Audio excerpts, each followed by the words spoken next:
After I got pregnant, my CEO husband, Ethan, finally dedicated himself to our family. He even deleted all ambiguous contacts right in front of me and showered me with affection.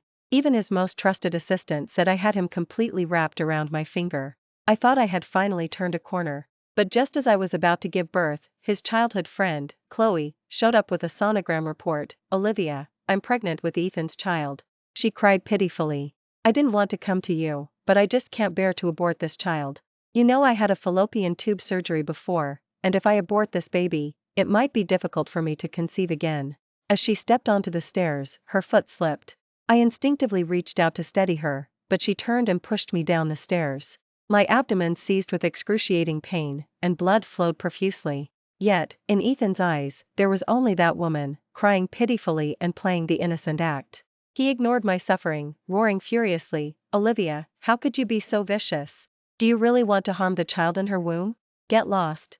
If anything happens to her or the baby, I'll make you pay with your life." Because I didn't receive timely medical attention, I lost the baby. The next day, I received divorce papers and a check. He coldly said, "Chloe might be having a son.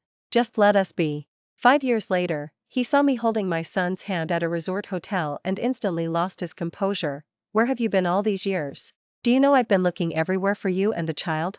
Olivia, you've fallen so low since leaving me?" Dressed like a nanny. I was walking through the hotel lobby with my son when a hand suddenly gripped my wrist tightly. Ethan's cold eyes scrutinized my plain clothes, his voice full of mockery. Chloe, clinging to his arm, wore the latest haute couture gown, a triumphant smile on her face. 5 years had passed. I thought time would erase everything, but the moment I saw Chloe's face, the image of her pushing me down the stairs immediately flashed in my mind. My unborn child had been lost because of her. Ethan's grip was incredibly strong, pulling me off balance for a few steps. My son started to cry, frightened. Seeing this, Chloe gently tugged his arm, her voice so cloyingly sweet it made my skin crawl. "Ethan, don't be like this, you're scaring the child." Ethan relaxed his grip slightly. He glared at me, scolding me for disappearing for years. "I gave you a check to stay in your hometown and take care of the child. Who gave you permission to run around with my son?" I tried to pull away, but he held on tighter. "Let me go." I struggled to suppress my rising anger. Ethan's eyes were bloodshot, and his breathing was rapid. "Even though I divorced you, I never said I didn't want my son. I've been looking for you for 5 years. How could you be so thoughtless, just disappearing to get back at me?" He was furious that his usually submissive wife had defied his command and run away with the child. I had been abroad for the past few years, and he must have been driven crazy looking for me. He tightened his grip even more, his eyes growing fiercer. "How can a small-town girl like you raise a child on your own? I gave you money, why don't you know how to be content?" Chloe folded her arms, speaking in a strained voice. "Olivia, I know you hate me, but Ethan really misses his child." I suddenly remembered how she had rushed into Ethan's arms with the sonogram report, crying about not being able to abort the child. Hatred surged within me, and I couldn't help but scoff. "Didn't you say you were having a boy? Why are you still thinking about my child?" Chloe's face stiffened, and she didn't answer directly. Her eyes darted around as she quickly changed the subject. This is a different matter. Since it's Ethan's child, you can't just take him away." Ethan immediately agreed, "Exactly. My son must carry his last name." He flung my hand away. The force was so great that I stumbled backward several steps before regaining my balance. Seeing me almost fall and hit my child, he instinctively reached out to grab Leo. My son cried even louder, terrified. Once I stabilized myself, I scooped up my son and turned away. "Don't touch my son."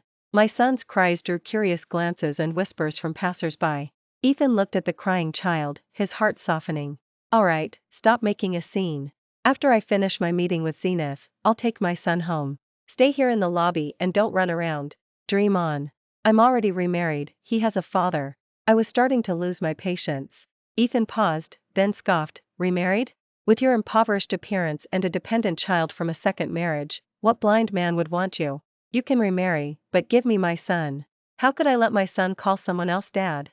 He looked me up and down. "Even if a man did want you, he'd be a loser." Hearing him say that, my son suddenly stopped crying. His little face was set, and in a childish yet surprisingly cold voice, he retorted, "Don't insult my dad. You're the loser." Ethan's face turned ashen at being publicly rebuked by a child. The people around us began to whisper, He was furious. Olivia, is this the well-behaved son you raised? He has no manners. When we get home, I'll have Chloe teach him some rules.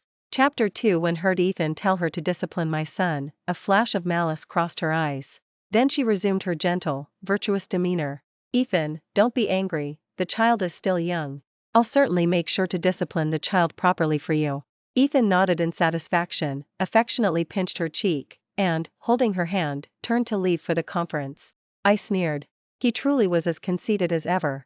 The seemingly ordinary linen dress I wore was a custom piece, hand-stitched by the top designer under Alexander's label. He had recently taken an interest in fine silk embroidery and had commissioned the designer and a fine silk embroidery artist to jointly develop a new brand, intending to build it into a global top-tier luxury brand with Chinese characteristics. Every stitch and thread of the dress I was wearing was priceless. Ethan, with his habit of looking down on others, wouldn't know any of this. Let's go, sweetheart. I took my son's hand and headed towards the conference main hall. Just as we reached the entrance, I noticed a sudden commotion inside. Whispers spread through the crowd. Mr. Alexander's daughter from Zenith is missing. The entire hotel security has been deployed. My heart tightened. How could my daughter be missing? I immediately grabbed a passing waiter. What's going on? You said Mr. Alexander's daughter is lost? The waiter looked at my plain clothes, a flicker of disdain in his eyes, and pulled his hand away from me. The CEO's daughter is missing. What does that have to do with you? Don't cause trouble. I wanted to press further, but my son tugged my hand. He whispered, Mom, don't be afraid. Mia is playing hide-and-seek with us, she's nearby. I breathed a sigh of relief. My boy-girl twins had a telepathic connection since childhood, able to sense each other's location. Alexander spoiled them too much, even daring to play hide-and-seek in a setting like this. Just as I was about to ask my son again if he could sense where Mia was, someone forcefully pulled my hand. Olivia. Ethan grabbed my wrist abruptly and dragged me into a corner. His eyes burned with rage. Are you insane? How dare you come to an event like this? You might have no shame, but I do. Hurry up and wait for me in the lobby. Today, all the influential figures are here. Don't embarrass me. I struggled to pull my hand away. Let me go. You ungrateful woman. He lowered his voice, yet his fury was unmistakable. I looked at him coldly. I was invited here today. Why can't I be here? As forcefully pulled me away, my son started crying again, calling mommy and running towards me. This immediately drew the attention of many people. Among them were some of Ethan's acquaintances who recognized me.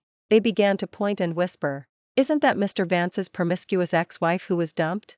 I heard she had a toy boy behind Mr. Vance's back and then hooked up with rich men everywhere after being kicked out of the Vance family. How dare she show her face here? Doesn't she know her place? With a dependent child, she still thinks she can climb the social ladder? Dream on. Just as I was about to retort, Ethan abruptly pulled me in front of him. Then he put on an apologetic expression and said to the people around us, Everyone, I apologize. This is my ex-wife from the small town. She's inexperienced with the world. I don't know how she got in here. I'll have security escort her out. The group whispered among themselves, occasionally covering their mouths to giggle. Chloe appeared beside him at some point, clinging to his arm, tears in her eyes. Olivia, I know you hate me, but you can't come here and ruin Ethan's most important collaboration. This will cause conflict between the two companies. Everyone here today has a female companion. Even if you want to climb the social ladder, you should at least consider the occasion. Hearing her, Ethan's disgust for me intensified. Several company CEOs and their female companions, who had business dealings with him, shook their heads. A few even spat at me, calling me shameless. Seductress, who are you trying to seduce? With a child, you're still so restless. My son, hearing these insults directed at me, his little face flushed red, suddenly rushed forward and bit Ethan's hand fiercely. Ah! Ethan cried out in pain and instinctively shook his hand away. I was violently pushed back, my head hitting the conference hall's marble pillar with a heavy thud. Warm liquid streamed down my face, and my vision blurred. Mom! My son cried out, trying to rush towards me. Chloe, however, got there first and blocked him. Little brat, how dare you bite someone? Watch me teach you a lesson. I struggled to get up, but then I saw Ethan grab my son by his collar, lifting him. Olivia, is this the good son you've raised? He has no manners. The laughter from the onlookers grew louder, like countless knives piercing my heart. The child of a promiscuous woman, no wonder he's so ill-mannered. This kind of woman belongs in a gutter. Chapter 3. My son cried out, trying to rush towards me, but Ethan brutally handed him over to the security guards, who restrained him. His small body struggled between the two burly men, like a trapped cub. Ethan clutched his bleeding hand, blood seeping through his fingers and staining the cuff of his expensive custom suit. A cruel glint flashed in his eyes, and a cold smile played on his lips. "Olivia, you cheap, low-class woman, don't think you can come back under the guise of my son's name. Weren't you so tough when you ran away? Now you can't make ends meet, can you? Even if you come here to cause trouble, you won't get any benefit from me." These words pierced my heart like a knife. I endured the severe pain in my head, struggling to stand up. Blood streamed down my forehead into my eyes, turning my vision a crimson blur. "I don't care for it. My son is the sole heir of Zenith. Try to lay a hand on him." Every word I spoke, though not loud, resonated with power. The entire hall fell into a dead silence, then erupted in a roar of laughter. "Is she crazy? This woman is truly insane. Zenith? Who does she think she is? With that impoverished appearance, she dares to claim affiliation with Zenith?" Trembling, I pulled out the engraved locket I wore close to my neck. It was a token of love between Alexander and me, bearing the Alexander family crest. Chloe, quick as a flash, yanked it off me, pulling me forward and causing me to fall to the ground. The chain left a bloody mark on my neck. She looked at me with a smirk. "This jade looks like a valuable piece? Did you steal it from some other man after sleeping with him, sis?" Saying this, she viciously threw the locket to the ground, then lifted her sharp high heel and stepped on the shattered jade pieces. "How dare you?" My eyes were wide with fury. That locket was personally designed by Alexander, a unique token in the entire world. Normally, I only wore it close to me on important occasions. Now, it was shattered and trampled under her foot. She acted as if it was nothing. "Since it's a dirty object, it's better to break it. You should thank me, sis." Like a wounded lioness, I lunged at Chloe without hesitation. Ethan, quick to react, kicked me hard in the old scar on my lower abdomen, directly hitting the incision from my C-section that year. I screamed, instantly collapsing to my knees. The intense pain made me curl into a ball, and a mouthful of fresh blood welled up from my throat, splattering onto the polished marble floor. Seeing my condition, the crowd, far from showing sympathy, mocked me even more brazenly. "Serves her right. This shameless woman deserves to be taught a lesson. She's truly indecent. This wretch is so manipulative, trying to seduce Mr. Alexander of Zenith. Look at her pathetic state. I wouldn't take her even if she was given to me for free." I looked up, through my blurred vision of blood and tears, and saw a flicker of reluctance in Ethan's eyes. He knew that the rumors of my promiscuous nature were all lies he had spread to justify the divorce. Seeing my pitiful state, he hesitated for a moment, seemingly wanting to pick up my crying son. "Forget it. Since you're my son's biological mother, just get out yourself." Ignoring my injuries, I snatched my son from the security guards and sharply said, "Don't you dare touch my son."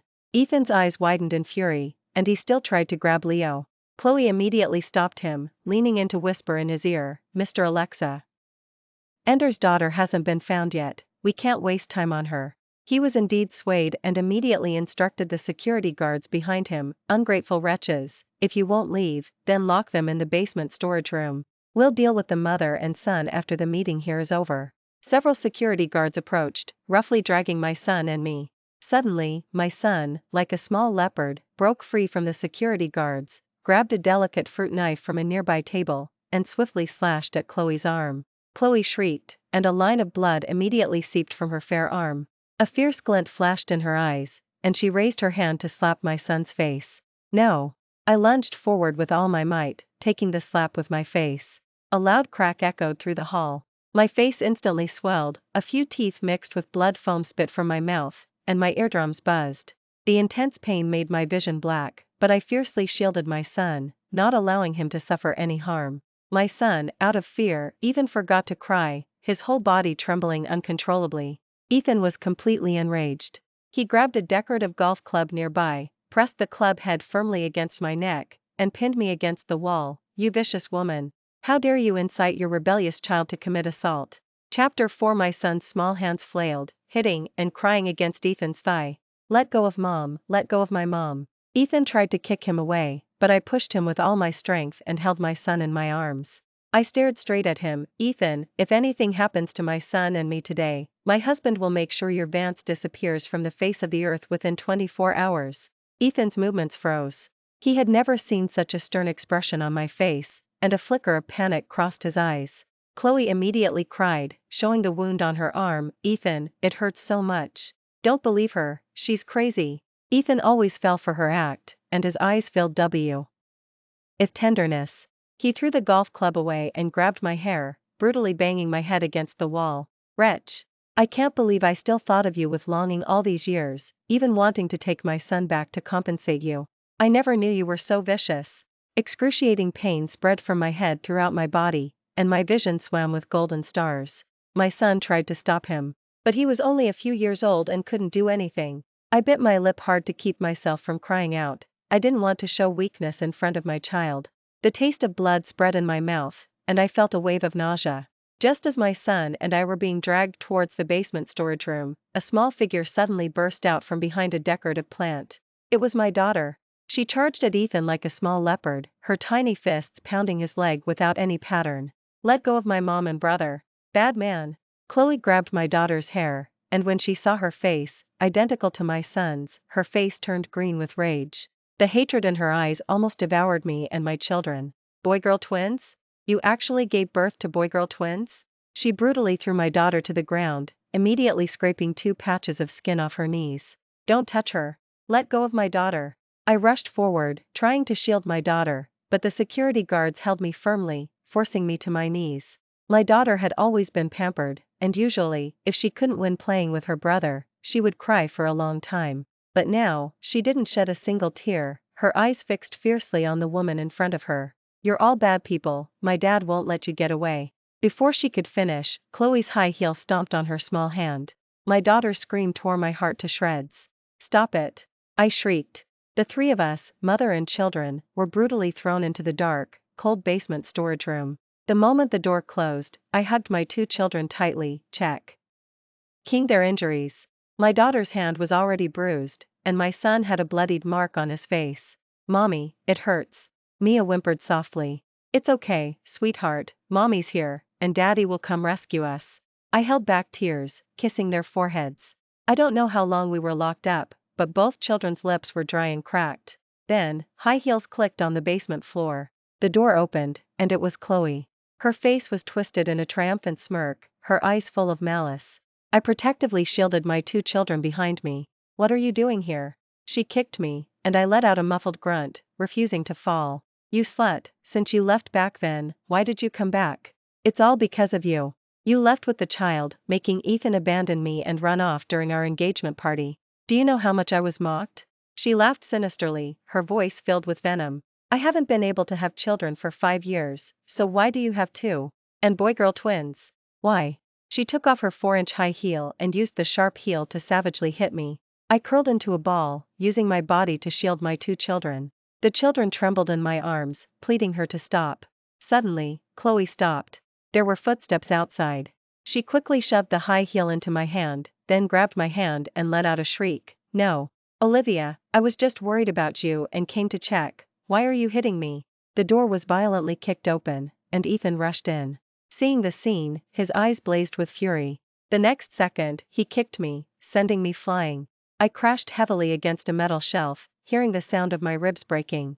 The agonizing pain nearly made me faint, but I forced myself to stay conscious. He rushed over and choked me. "You vicious woman. We're already divorced, why can't you tolerate Chloe?" I struggled desperately, oxygen slowly being deprived, and my vision began to blacken. My 2 children cried hysterically, lunging to pull his hand. "Let go of Mom. Let go of Mom." Chloe smirked triumphantly from behind, while crying out, "Ethan, it hurts so much."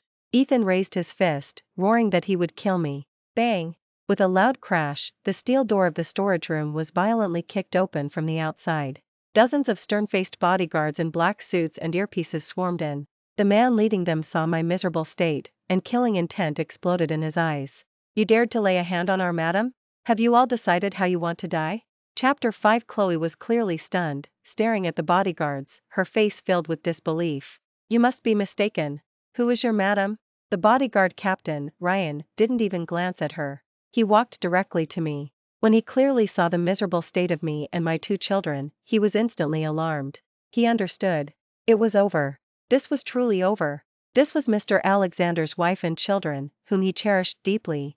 Realizing his severe dereliction of duty, he immediately knelt on one knee. "Madam, we are late." "Madam?" These two words exploded in the air, and the entire room fell into instant silence. Ethan's face went from red to white, then from white to ashen.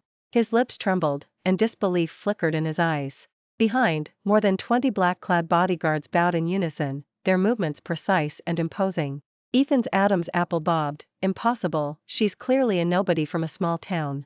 His voice grew softer, as if he were trying to convince himself. I raised my head and let Ryan help me up. Pain surged from every part of my body, but I refused to show weakness in front of these people. "Seal off the area. No one is allowed to leave." My voice was cold as ice. "Yes, madam." Ryan responded respectfully, then gave a hand signal. The black-clad bodyguards immediately sprang into action, their movements precise and efficient like an army. They sealed off exits and controlled the scene, completing their deployment in mere seconds. Chloe still wouldn't give up, screaming, "You must have been deceived by her. With that impoverished appearance, how could she be Mr. Alexander's wife?" Ethan was utterly dumbfounded. He recognized Ryan, Mr. Alexander's most trusted right-hand man, his inseparable shadow. If said I was Mr. Alexander's wife, there was absolutely no room for error. Ryan's eyes hardened, and he kicked Chloe in the back of her knee. "Ah!"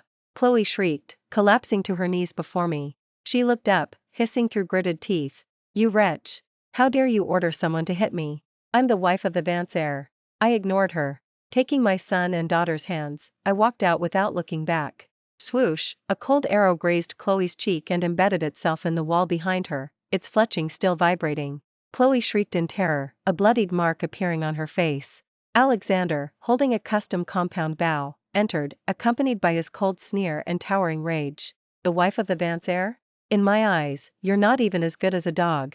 He quickly walked to my side. When he saw the injuries on my face and the blood at the corner of my mouth, murderous intent flared in his eyes. My daughter and son cried, rushing into his embrace, "Dad, they hit Mom, and they said we were unwanted brats."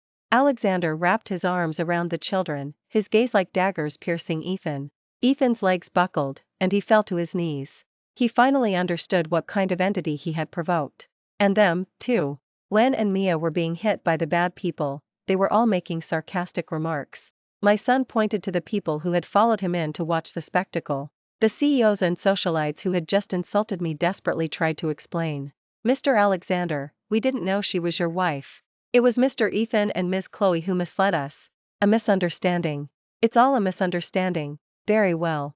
You dare to lay a hand on my people." Alexander raised his hand, and Ryan stepped forward to receive orders. Chapter 6. I coughed up blood in Alexander's arms, watching the group of people, their faces ashen, being dragged out by the bodyguards. Chloe tried to argue, but she was also dragged out. Soon, sharp pleas for mercy could be heard from outside.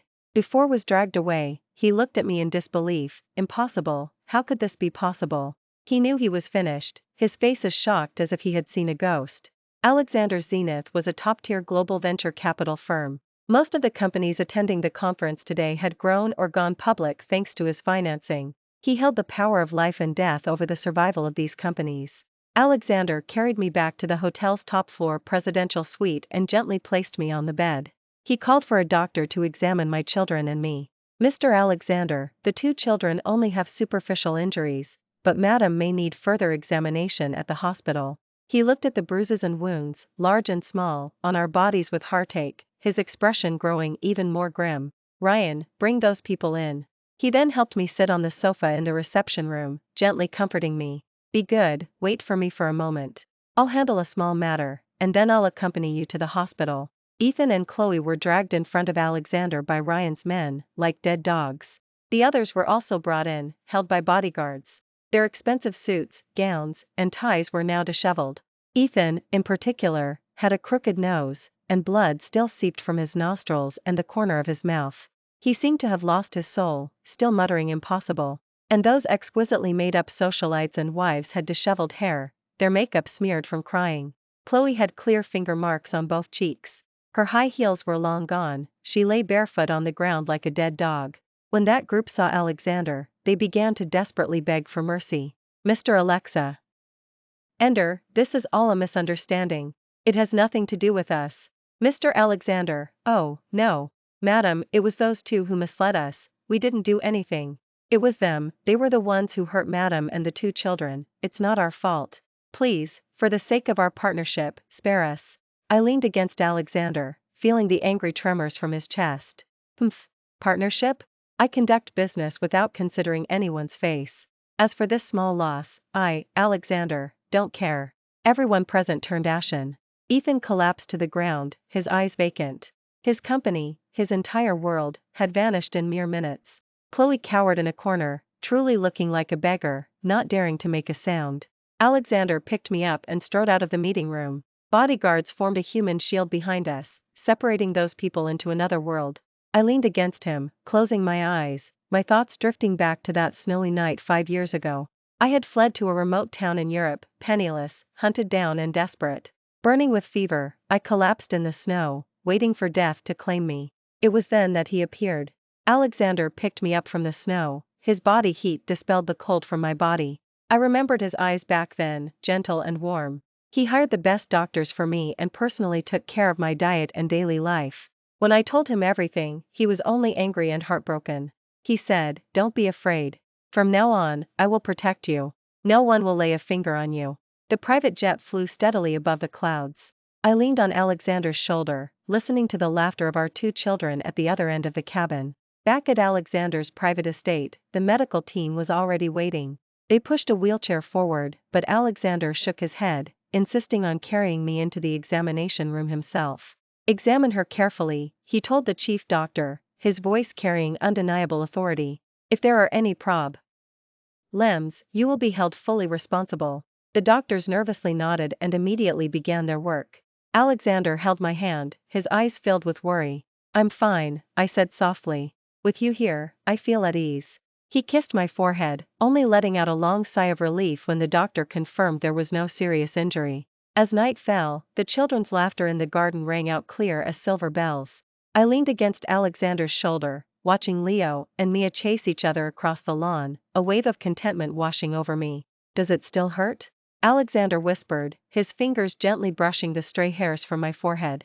I shook my head, closing my eyes to savor the brief tranquility. I asked him why he chose me, and he simply said he followed his heart. Heaven's grace, where Ethan had carelessly discarded me, Alexander cherished me as a precious treasure. As for Ethan and Chloe, I heard they tried to reach out to old acquaintances to make a comeback, but they were all turned away. Without Global's funding, they were declared bankrupt the very next day, burdened with tens of billions in debt. His mansion and cars were all auctioned off, he was left living in an underpass. Creditors hounded him daily, forcing him to hide constantly, unable to even live peacefully in the underpass. I had someone inform Ethan about Chloe's attempt to kill me that year. Indeed, 6 months later, I heard news of Chloe's tortured death. Ethan first had Chloe sold into human trafficking. She contracted various diseases and became addicted to drugs. Then he brought her back, controlled her with drugs, and forced her to continue working as a prostitute to earn money for him. Finally, she died from an overdose under a garbage-strewn underpass. After that, Ethan disappeared without a trace. Until 2 months later. He appeared at the private estate, disguised as a servant. "Olivia," his voice was so hoarse it was almost barely recognizable, yet I still knew it was him. His face was covered in grime, he was thin and dark, and the sleeve of his right arm hung empty. "How did you get in?" I stepped back, cautiously glancing around. I've been working as a cleaner here for a month." His voice trembled, and he suddenly burst into tears. "I've watched you every day, watched the children, Olivia. I was wrong, I was truly wrong." "Shut up!" I sharply interrupted him. "How dare you even mention the children? I know you hate me, but those boy-girl twins are my flesh and blood." He raised his tear-streaked face. "I saw them, they look so much like me." I sneered. "Are you insane?" "I'm not insane. It was all Chloe, that slut, who seduced me and claimed she was pregnant with my child.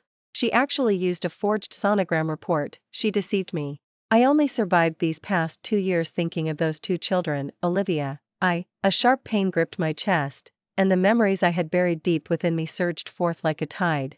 I grabbed the metal watering can from the nearby flower stand and brought it down hard on his head. Blood streamed down his forehead, staining his eyes red. Yet he seemed to feel no pain, gazing at me with a dazed obsession. "Ethan, you are truly pathetic," I said, enunciating each word. "Those are not your children at all." Chapter 9. Ethan didn't believe it, a sick obsession flickering in his eyes. I heard Alexander is infertile. He doesn't go near women. These 2 children must be mine. I raised my hand and delivered a resounding slap. I sneered, leaning close to his face, revealing the truth word by word. You're the infertile one, Ethan. His pupils suddenly constricted. Back then, to get pregnant, I took so many herbal remedies, had so many injections, just to get that one chance. My voice grew colder. Did you think I didn't know? The doctor told me your sperm motility was extremely low, natural conception was almost impossible. Ethan's face turned pale, and his lips trembled, unable to speak. That child, our only child, died inside me after you left with Chloe, leaving me to lie in a pool of blood all night long. The last few words were practically squeezed through my clenched teeth. Ethan's body shook violently, as if struck by lightning.